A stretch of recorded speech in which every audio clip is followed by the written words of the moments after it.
सांगली जिल्हा क्रीडा संकुल बॅडमिंटन कोर्ट नव्या दिमाखात सज्ज. एसपीएन मराठीच्या पाठपुराव्याला यश. कोविड कालावधीपासून प्रतीक्षेत असलेले सांगली जिल्हा क्रीडा संकुलातील बॅडमिंटन कोर्ट अखेर खेळाडूंसाठी सज्ज झाले.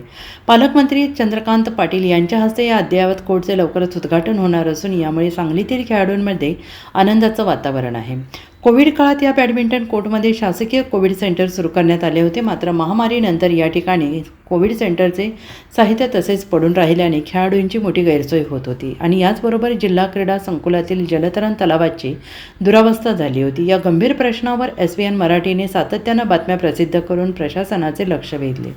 तसेच 7 मार्च 2025 रोजी शिवसेना उद्धव बाळासाहेब ठाकरे गटाने जलतरण तलावात उतरून शिवसेना स्टाईल आंदोलनाचा इशारा दिला होता. या वृत्ताची दखल घेत प्रशासकीय यंत्रणा कामाला लागली. पालकमंत्री चंद्रकांतदादा पाटील यांनी या विषयात विशेष लक्ष घालून कोविड साहित्य इतरत्र हलवण्याचे निर्देश दिले. या बॅडमिंटन कोर्टच्या नूतनीकरणासाठी सुमारे 1 कोटी रुपयांचा निधी उपलब्ध करून देण्यात आला. अद्ययावत उडान फ्लोअरिंग, राष्ट्रीय आणि आंतरराष्ट्रीय स्पर्धांसाठी आवश्यक असलेल्या दर्जाचे फ्लोअरिंग करण्यात आले आहे. आंतरराष्ट्रीय स्तरावरील स्पर्धांचे आयोजन करता येईल अशा पद्धतीने या कोर्टची रचना करण्यात आली आहे.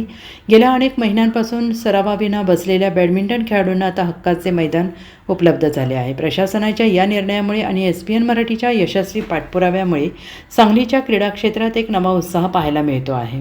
Bureau report, ESPN Marathi, Sangli.